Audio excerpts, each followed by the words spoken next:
Muito obrigado, boa noite. Deixem-me primeiro, naturalmente, manifestar aqui o meu agrado por ver que tanta gente está interessada em discutir estes assuntos numa sexta-feira, a esta hora. Isso é já um bom indício de que a Educação e Formação de Adultos está a fazer o seu caminho em Portugal. Portanto, ter aqui pessoas disponíveis para ouvir, para conversar sobre estas coisas, é já um bom indicador.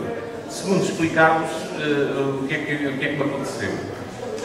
Naturalmente, quando aquela jovem que ali está ao lado, dos óculos, a doutora Ana Margarida, que está, me mandou um mail a dizer que gostava que eu viesse aqui, eu respondi um bocadinho ao diálogo. Aquela famosa frase que ele dizem que ele disse, foi ok, a resposta é sim, depois logo vemos qual é a pergunta. E portanto dispus-me a vir, até porque eu tinha com ela, tinha uma obrigação. Ela, coitada, andou um ano inteiro a ir para Coimbra para ter aulas de mestrado, algumas delas comigo. Portanto, quem vai todas as semanas daqui para Coimbra para me ouvir, merecia que eu viesse uma vez, pelo menos uma noite, aqui a convite dela. Depois é verdade que aquela jovem que está ali ao lado também, né, foi uma das minhas alunas estagiárias nesta área, que eu acompanhei, ela sabe que eu gosto dela, e portanto, depois vim aqui conhecer outras pessoas, encontrar outras pessoas que já não via, tudo isto é uma boa razão para estar aqui convosco.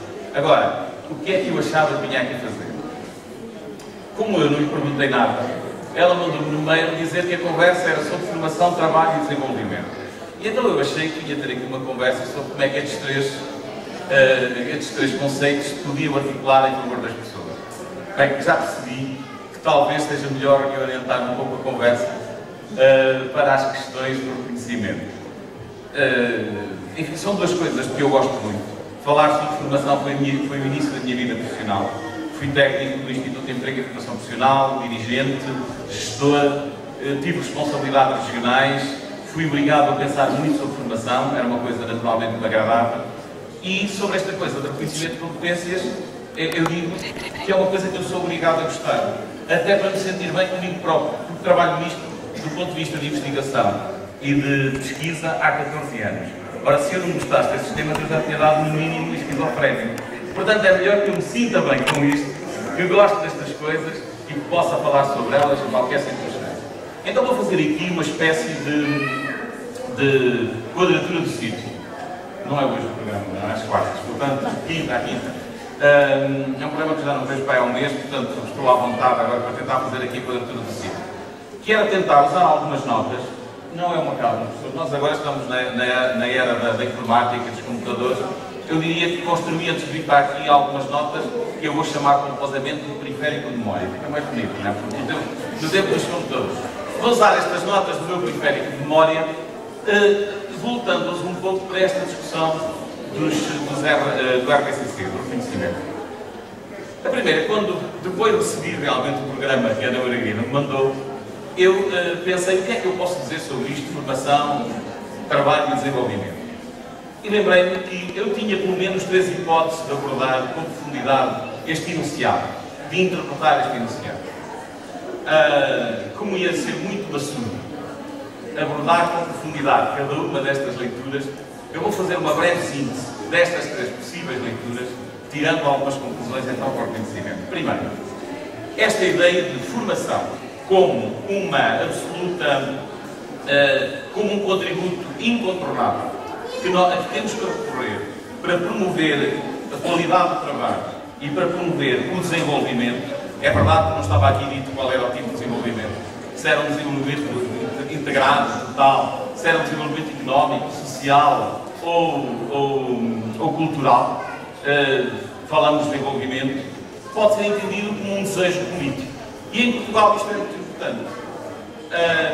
É muito aceitável, é desejável, é compreensível que o nosso Estado, que o nosso Governo, faça disto um verdadeiro objetivo nacional, que concentre nesta temática muitos dos seus esforços.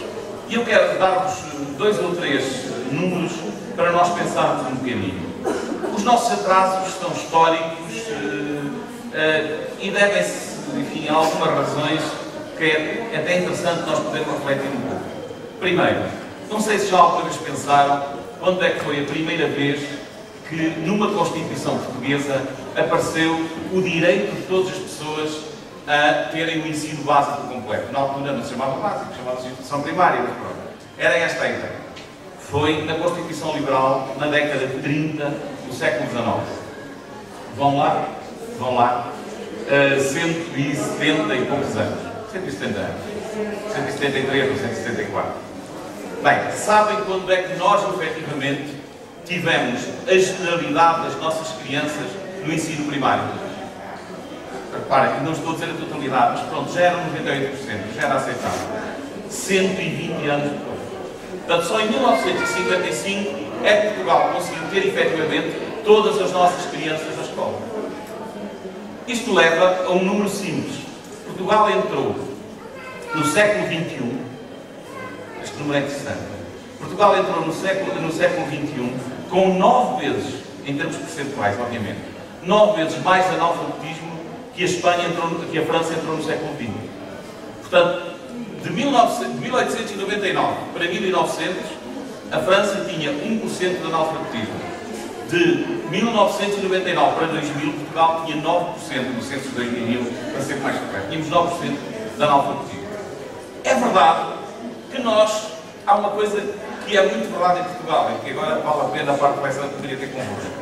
É que, apesar disto, nós sempre tivemos, desde a monarquia liberal, portanto, desde 1930 para cá, sempre tivemos nos discursos sobre a educação mais atualizados e problematizadores da Europa.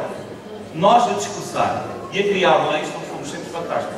O problema é que nunca as conseguimos aplicar para este foi sempre o nosso problema. Reparem, a reforma do ministro António Costa, da década de 70 do século XIX, é um modelo europeu.